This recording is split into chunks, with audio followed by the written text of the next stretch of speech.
ஒரு பேரருளால் நடக்கக்கூடிய ஒரு அற்புதமான நிகழ்வு சனிப்பெயர்ச்சி விழா. குருமகா சன்னிதானத்துக்கு மிக அருமையாக தெரிகிறது.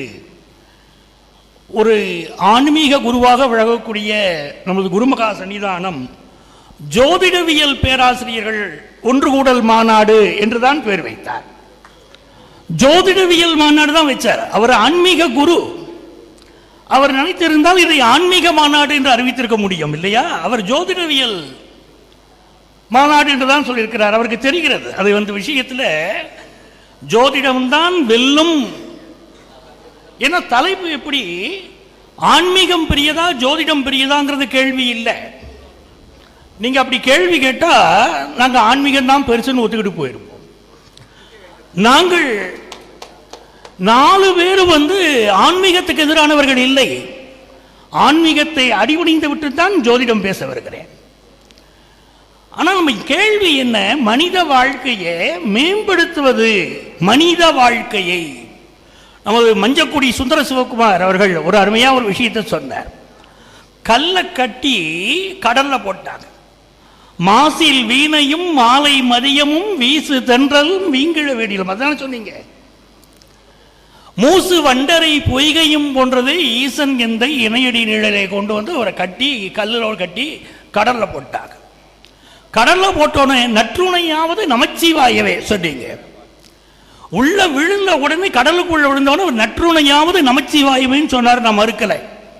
எனக்கு துணை நமச்சிவாயம் தான் சொன்னார். நாங்களும் அப்படித்தான் சொல்றோம்.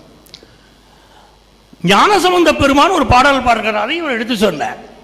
வேயூரு தோழிபங்கன் பாடலை சொன்னார். வேயூரு தோழிபங்கன் விடமுண்ட கண்டன் மிக நல்ல வீணை தடவி மாசரு திங்கள் கங்கை முடிமேல் அணிந்தன் உளமே புகுந்ததனால் ஞாயிறு திங்கள் செவ்வாய் புதன் வியாழன் வெள்ளி சனி பாம்பிரண்டு உடனே ஆசரு நல்ல நல்லவை நல்ல நல்ல அடியாரவருக்கு மிகவே அற்புதமான பாடல். நாங்க மறுக்கலையே.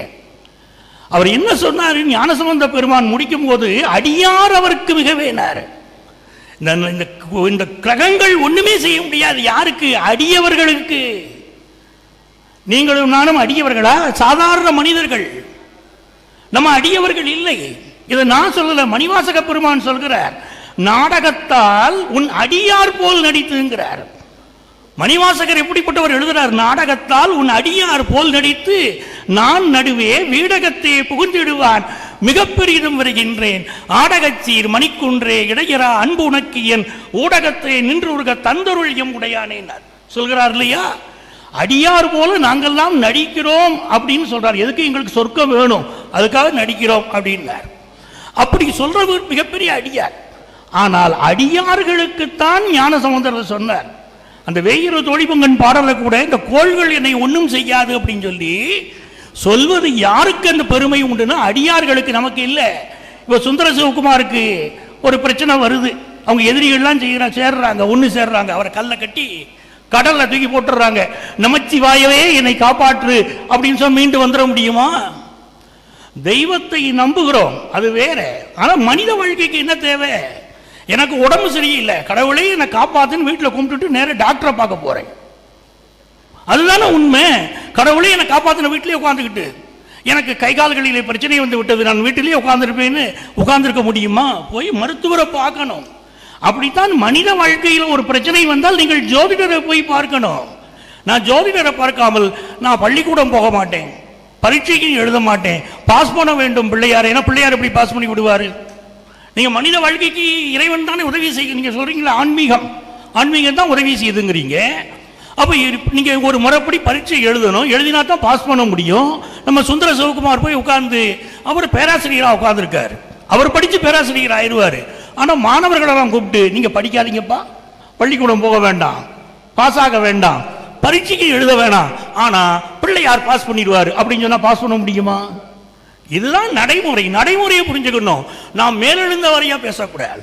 ஆன்மீகம் என்பது என்ன? ஆன்மாவை உணர்வது ஆன்மீகம்.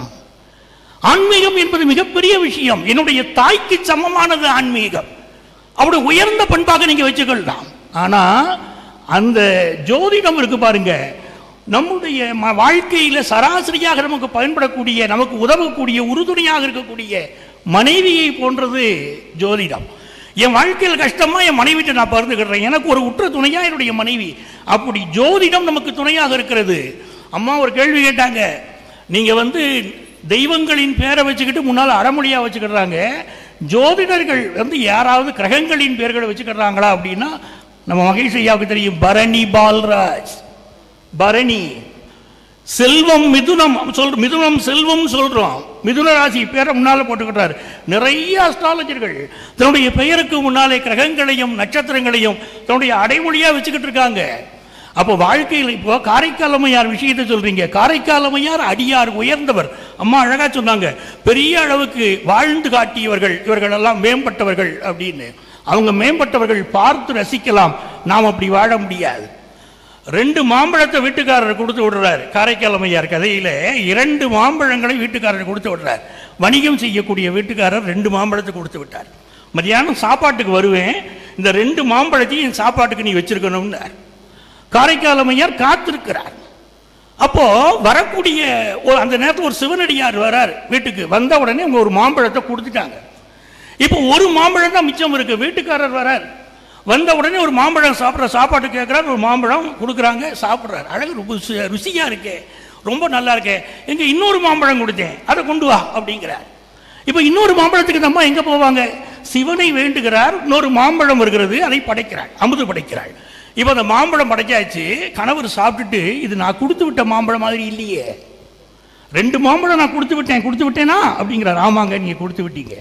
அதுல ஒரு மாம்பழம் இது, இன்னொரு மாம்பழம், அந்த இன்னொரு மாம்பழம் இது இல்லையே, நீ படைச்சது இல்லையேன்னு இந்த அம்மா உண்மையை சொல்றாங்க. அந்த கணவர் என்ன சொல்றாரு, நீ தெய்வ பெண்.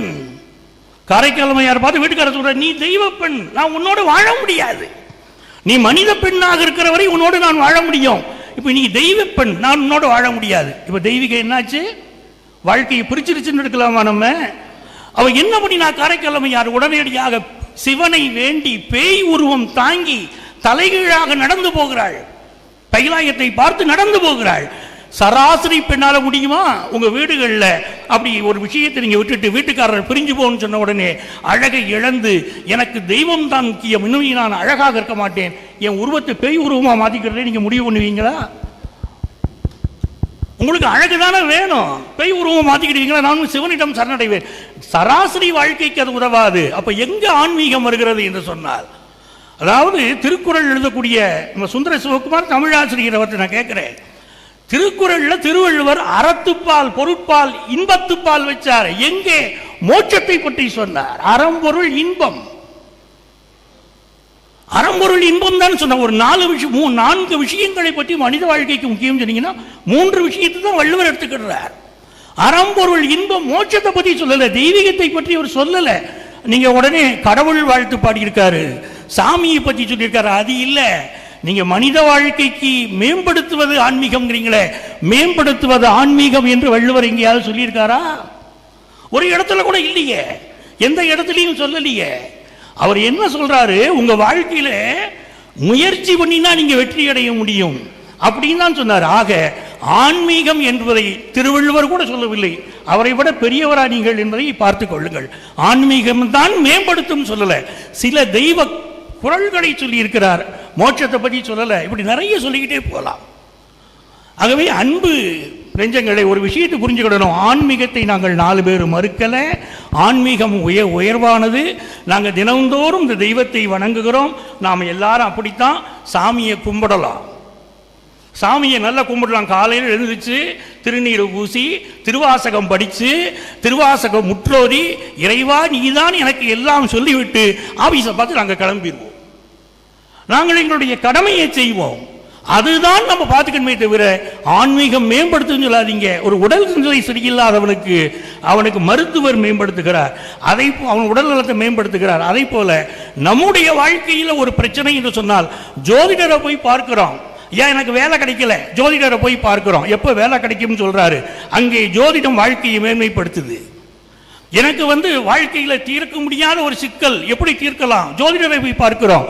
ஜோதிடர் வழியை சொல்கிறார், என் வாழ்க்கை மேம்படுகிறது.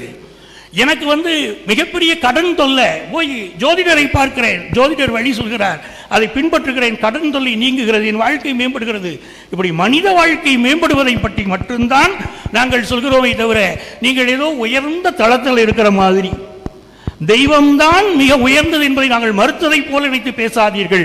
தெய்வம் உயர்ந்தது, ஆனால் மனித வாழ்க்கையை மேம்படுத்துவது ஜோதிடம்தான் என்று சொல்லி வாய்ப்பளித்தமைக்கு நன்றி சொல்லி விடைபெறுகிறேன். வணக்கம்.